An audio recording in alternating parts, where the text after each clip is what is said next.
नमस्कार दोस्तों, आज फिर मैं आपके लिए जान से भरी एक कहानी लेकर आया हूँ। ये कहानी है गौतम बुद्ध और एक दुखी भिखारी के बीच की बुद्ध मॉरल स्टोरी, जिससे जीवन का बहुत अच्छा जान मिलता है। एक बार महात्मा बुद्ध में अपने शिष्यों सहित घने पेड़ की छांव के नीचे बैठे थे।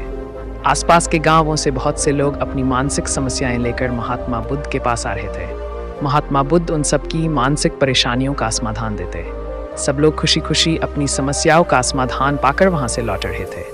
वहीं से कुछ दूर बैठा लोगों को बुद्ध के पास जाते देख दुखी भिखारी अपने भाग्य को सता हुआ ही सोचने लगा कि अभी कुछ देर पहले तो ये लोग दुखी मन से मुंह लटकाए उन महात्मा के पास गए थे, और अब इतना खुश होकर कैसे वापस लौट रहे हैं। आखिर माजरा क्या है?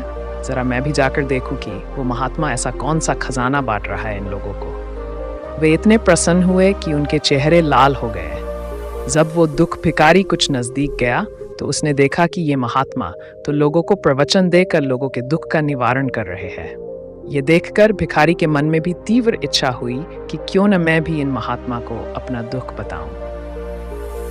मुझे भी अपने दुख का समाधान अवश्य मिलेगा।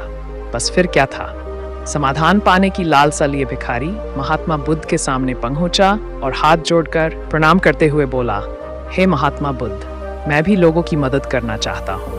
मुझे लोगों की मदद करने की बहुत इच्छा है, लेकिन मैं कैसे मदद कर सकता हूँ? मैं बहुत गरीब हूँ। मेरे पास न तो पैसे हैं और न ही कोई ऐसी चीज जिससे मैं किसी की मदद कर सकूं। मैं कोशिश करने पर भी किसी की मदद नहीं कर सकता। मुझे भगवान ने इतना गरीब क्यों बनाया? हे महात्मा, मुझ पर कुछ कृपा करो। इतना बोलते हुए भिखारी रोने लगा।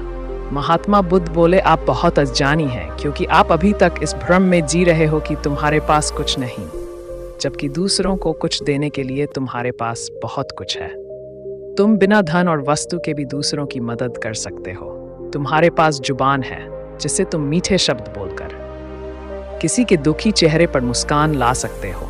इन्हीं शब्दों की ताकत से तुम किसी के भी टूटते हौसलों को फिर से मजबूत कर सकते हो।